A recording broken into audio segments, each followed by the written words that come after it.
Okey, bismillahirrahmanirrahim. Assalamualaikum warahmatullahi taala wabarakatuh dan selamat petang semua. Okey. So saya harap semuanya berada dalam keadaan sihat sejahtera dah pada hari ini. Okey, untuk anak-anak tingkatan 1, okey, so hari ini kita akan masuk kepada topik yang seterusnya iaitu bab cahaya dan juga optik. Tapi kita akan masuk kepada subtopik pembiasan cahaya. Okey. So pada yang kelas yang sebelumnya pada minggu lepas kita telah pun melihat tentang berkaitan dengan aspek cermin. Okay, cermin cekung, cermin cembung, cermin sata, dan apakah ciri-ciri imej yang dihasilkan oleh ketiga-tiga cermin ini. Okay, dan kita pun melihat aplikasi penggunaan cermin ini dalam kehidupan seharian kita, okay, berserta dengan hukum pantulan cahaya, okay, di mana hari ini antara hukum pantulan cahaya menyatakan bahawa sinar tuju adalah sinar tuju, sinar pantulan dan juga garis normal berlaku pada sata yang sama. Dan sudut tuju adalah sama dengan sudut pantulan. Okey. So hari ini kita tengok kepada pembiasan cahaya. Okey. So basically kamu pernah melalui senario ini. Okey, di mana pada hari ini kamu contohlah bila kamu bermain-main, okey, bila kamu minum air, okey, kamu menggunakan straw. Okey, sometimes bila kamu tengok di tepi gelas kamu akan dapati straw tu macam membengkok sedikit. Okey. Dan sampai juga bila kamu tengok dekat kolam ikan, okey, ada ikan. Nampak ikan tu sebenarnya macam dekat je, tapi hakikatnya ikan tu dalam. Okey. Sampai kamu tengok ada macam duit shilling yang berada jatuh dalam kolam, di dasar kolam. Okey, daripada atas kamu tengok dekat, tapi bila kamu cuba nak ambil, rupa-rupanya dia jauh ke dalam sana. Okey. So semuanya ini adalah disebabkan oleh fenomena yang dipanggil sebagai pembiasan cahaya. So pembiasan cahaya ini akan mewujudkan satu ilusi, okey. Ilusi yang kamu nampak pensel bengkok dalam air ke, straw bengkok dalam air ke, ikan tu nampak cetek rupanya dalam dan sebagainya. So ini disebabkan oleh pembiasan cahaya. So pembiasan cahaya ini apa yang berlaku ialah dalam konteks pembiasan cahaya, arah ataupun arah perambatan ataupun sinar tuju cahaya tersebut akan mengalami satu fenomena yang dipanggil sebagai pembengkokan. Okey. So akan ada berlakunya perubahan arah perambatan ataupun pembengkokan cahaya. Okey. Ini disebabkan apabila cahaya ini bergerak daripada satu medium yang mungkin kurang tumpat kepada medium yang lebih tumpat ataupun sebaliknya.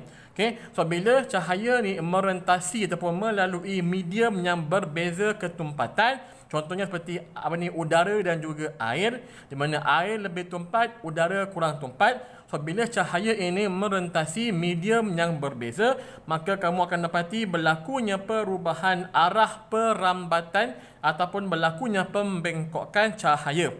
Okey. Ini bukan bererti cahaya itu dipatahkan ataupun terputus, tidak. Cahaya masih lagi bergerak pada garis yang normal, cahaya masih lagi bergerak pada satu arah yang lurus. Cuma dalam konteks pembiasan cahaya, apabila berlakunya ataupun apabila cahaya ini melalui dua medium yang berbeza, maka dia akan mengalami fenomena seolah-olah seperti berlakunya pembengkokan cahaya. Ini disebabkan oleh perubahan arah perambatan cahaya. Okey. So kita tengok kat sini.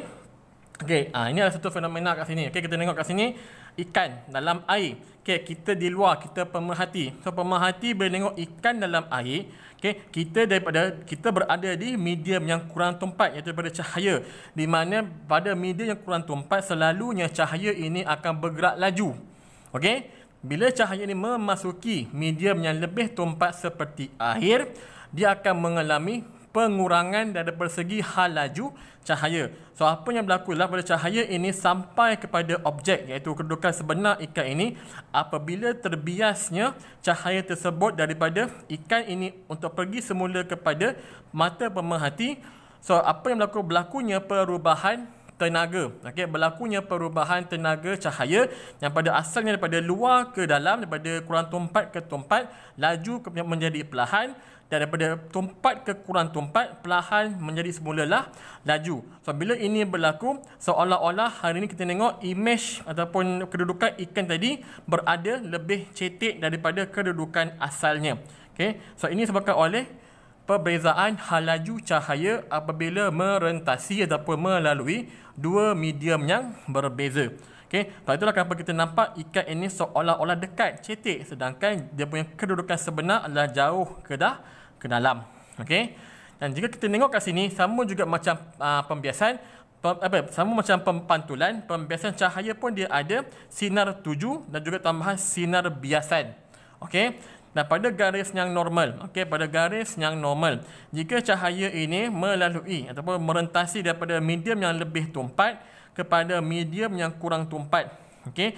So, bila daripada medium yang lebih tumpat seperti air kepada medium yang kurang tumpat seperti udara, apa yang kamu akan dapatilah cahaya ini akan terbias menjauhi garis normal. So daripada sinar tuju ini, okey, daripada medium yang lebih tumpat, bila keluar ke medium yang kurang tumpat, cahaya ini akan terbias lebih jauh menjauhi garis normal. Okey. Dan jika kita tengok kepada sini pula, apabila cahaya pula terbias daripada medium yang kurang tumpat pergi kepada medium yang lebih tumpat seperti air. Okey. So daripada medium yang kurang tumpat kepada medium yang tumpat, apa yang berlaku ialah sinar biasan ini akan mendekati garis normal. Okey. So sudut biasan daripada cahaya daripada medium lebih tumpat kepada medium yang kurang tumpat adalah lebih besar. Okey, sebab dia menjauhi garis normal. Namun apabila sinar tuju ini travel daripada medium yang kurang tumpat seperti udara memasuki medium yang lebih tumpat seperti air, maka sudut biasan ini akan menjadi lebih kecil. Sebab apa? Sinar biasan ini mendekati garis normal. Sebab apa? Sebab dia kehilangan tenaga. Dia punya laju dia berkurangan, maka dia akan mendekati garis normal. Okay, jika kita compare daripada medium yang lebih tumpat kepada medium yang kurang tumpat, bila dia masuk saja udara, dia akan dapat balik dia punya lajunya akan meningkat, so dia akan menjauhi garis normal. So sudut biasanya akan lebih besar. Okey, namun jika sinar tuju ini bergerak selari dengan garis normal, selari dengan garis normal, maka tiada biasan akan diperhatikan. Okay. So jika sinar tuju ini bergerak selari dengan garis normal, maka tiada sebarang pembiasan berlaku. So sinar biasan adalah kosong. Dia akan jadi selari dengan garis normal, ataupun seranjang dengan satah ni. Betul kata cahaya tidak terbias kerana sinar tuju selari dengan normal apabila sinar tuju bergerak dari medium lebih tumpat ke kurang tumpat dan juga sebaliknya. Okey. So bila cahaya itu bergerak dalam keadaan yang serong, bila ada sudut tujunya, maka dia akan mengalami pembiasan cahaya. Tapi jika sinar tuju itu bergerak dalam satu garis yang selari dengan garis normal, maka tiada sebarang pembiasan cahaya berlaku. So ini ialah tentang pembiasan cahaya. So bagaimana nak mengatasi masalah ini? Contoh macam kita nak tangkap ikan. Ikan ini berada di kedudukan yang lebih dalam daripada yang kita nampak. So bagaimana kita nak mengatasi masalah pembiasan cahaya? So kalau kita menggunakan macam lembing ke ataupun macam yang macam cocok tu kan. So kita kena aimkan ataupun kita kena target lebih dalam daripada apa yang kita nampak pada permukaan. Itu cara kita kena adjust balik. So ini sahaja berkenaan dengan pembiasan cahaya. Kalau ada soalan nanti jangan risau, kamu boleh refer kepada saya nanti melalui WhatsApp ataupun Telegram. Alright. So ini berkenaan dengan pembiasan cahaya.